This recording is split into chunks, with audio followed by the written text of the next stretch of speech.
Welcome to Whiskey Gaming, and this is my late review of a game I wish I had talked about quite a while ago, but Sleeping Dogs. This time I played it on the PS5 via backwards compatibility. It's also available on the PS4, Xbox One, Xbox Series X, Xbox Series S, Xbox 360, PS3, and PC. But I have previously played it on the Xbox One and 360. So let's get into the story. You play as undercover police officer Wei Shen, and you are given the objective of infiltrating the Sun On Yee, which is a group of triads. Specifically, you're doing this in Hong Kong. And obviously, nothing is as simple as it seems. There's all sorts of things going on in the Sun On Yee and the police, and there's police who don't know you're a good guy, and you know, all the normal stuff that would come with an undercover cop Hong Kong kind of movie. And I will say, I really enjoy the main story. I do feel how, from a story point though, this game has a juxtaposition to it. The main story is overall very serious. You know, there's the chance that he might get killed at any moment if they find out he's a cop. Then he's got to worry about crooked cops and just all sorts of stuff, you know. But then you go into like the DLC and a lot of the side missions, and they're just not as serious, and it's a little kind of fun and goofy and weird, like the one where it's basically Bruce Lee's Enter the Dragon. Like you are taken to an island to participate in a fighting tournament for some crazy person. And there's just a lot of fun to be had with stuff like that. This is not a game that at times takes itself too seriously. Again, it's kind of weird because like the main story is serious, but a lot of the other stuff is not. Like in a good portion of my gameplay, I am running around in basically movie costumes. Like at some point I was running around in Kato's costume from the Green Hornet. A lot of the time I'm running around in like a Wing Chun outfit like the one Donnie Yen has worn. There's like an Agent 47 one, and so it's a game that at times does not take itself too seriously, so it's just this kind of weird juxtaposition, which I don't hate, it's just weird. Now, as for the audio, let's get into that, and I'm gonna say voiceover work is very well done in this game, and if you actually look at the cast, they got a lot of top tier talent for this game. It's actually really impressive, and they do a great job. As for the music, I really like the music in this game. I think it definitely stands out.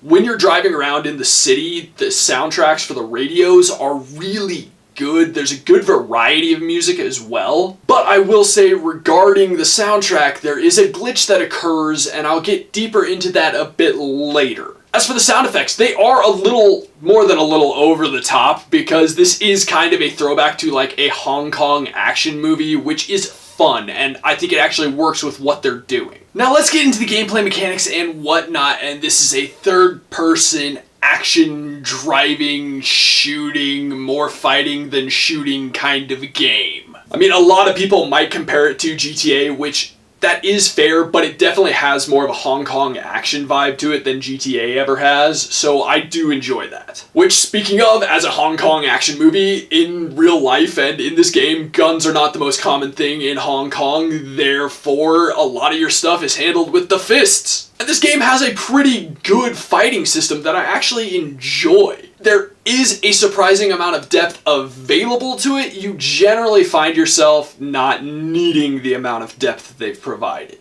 But there are times where you are going around shooting, and the shooting mechanics are not flawless, but they do work well. I think the aiming reticle is just a little too large to be useful at times, but it does work. And then of course you have your driving around, and there's a good amount of cars. There's a lot to do with the driving as well, and that just will go into the game as a whole. There's a lot to do. There's a lot of main story missions to go through, but then on top of that, there are a lot of side missions to go through. As well as there are some RPG-ish elements. You level up your triad rank, you level up your police rank, you level up your face rank, you level up your martial arts rank. And most of this is done through completing missions, so when you're doing any mission, or most missions, you get triad points as well as cop points for, you know, not being a complete piece of garbage, because you are still technically a cop. But for other things, you get face points, which you have a face meter, which, you know, when you max that out, you'll start, like, regenerating health, it'll help you out, you'll get extra, like, strength and stuff like that. But,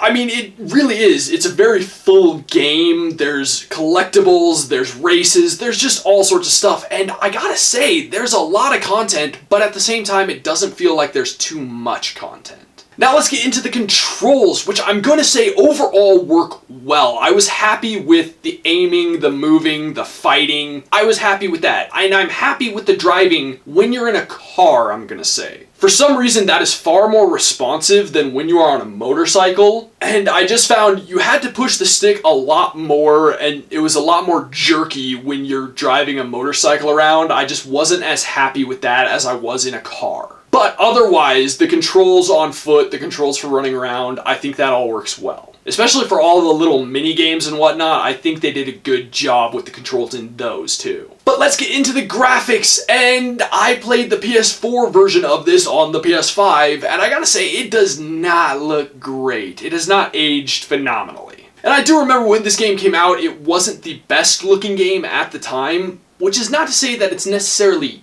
terrible, but there was definitely a lot of room for improvement. If they were to remaster this game, I think it could look really, really impressive. And I mean that in a hyper-realistic sense, because obviously at the time they were going for a much more realistic look, and you know, they didn't quite hit it, and now that there's some years on it, it looks a little worse. But that being said, I mean, the visuals do work well enough for what you're trying to do. If you're one of those people who needs like the newest, the best looking graphics possible, then you're not gonna be down. But I do love the world that they have built. I love the car design. I do think the guns look a little cartoonish. That was one thing that I always found a little off and off-putting in this game. I do love all the different costumes you can get. I think they looked cool, and I think they work in a kind of fun movie reference way, because a lot of them are movie references. I mean, mind you, you can get clothing that are not movie reference clothing. I just like the fact that there are movie reference clothing in this game. But I will say, I did run into some weird visual glitches, and I'm not going to address those right now. I guess I'm going to address those in the next segment that I'm going to do. But I will say here, to wrap up the graphics segment, I think the graphics don't look great, but they work well enough to hold up the game. But let's get into the glitches that I mentioned, and a few visual glitches that I ran into were some weird times where, you know, when something doesn't have a texture and you see those like red and black like checker patterns? Yeah, that definitely happened to me a couple of times. There were also a few times where just everything started to stutter, my movement was stuttering, everything around me was stuttering. The other graphical and gameplay issue I had, yeah, they come together in this one, is guys would teleport into my attacks. Like, I would knock out a dude, but I'd still be doing a combo, and suddenly another dude who was off behind me teleported into my fists. Which, while it's beneficial, it's still a weird glitch and does kind of take you out of it. And then lastly, as I mentioned, the audio glitch with the radio, there were times where I'd be trying to surf through the radio channels, and it would just stop letting me go through the channels as if the car, like the radio in the car, was broken. Which is not something I had ever experienced previously. Again, and like the entire time you then had that car, you could not access that radio. So you would have to get a brand new car basically to get the radio while you're driving around. So that's just weird, and like I said, it never happened to me before. Honestly, none of these glitches are anything I had ever run into playing it on the 360 or on the Xbox One. These are all things that I only ran into playing this on the PS5. Now, I don't know if this is like unique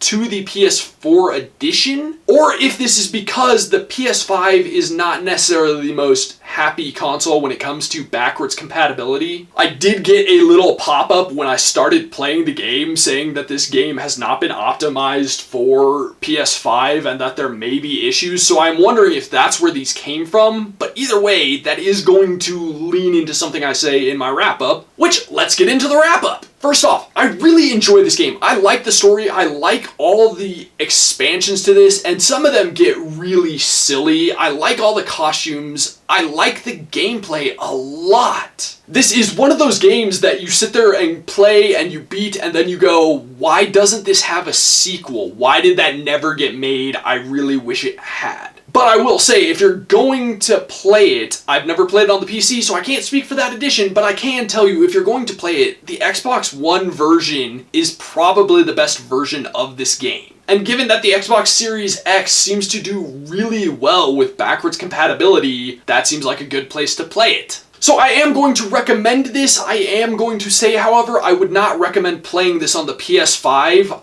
I don't know how it plays on the plain PS4, but I can say for the Xbox versions, it works great. Okay, so in the comments down below, why don't you tell me what's your favorite Bruce Lee movie? I mean, mine is probably Enter the Dragon. That was just, oh man, I love that movie. That's such a good movie. I might watch that tonight. And as always, thanks for watching. If you enjoyed the video, please hit that like button. And if you like what I'm doing in general, share and subscribe.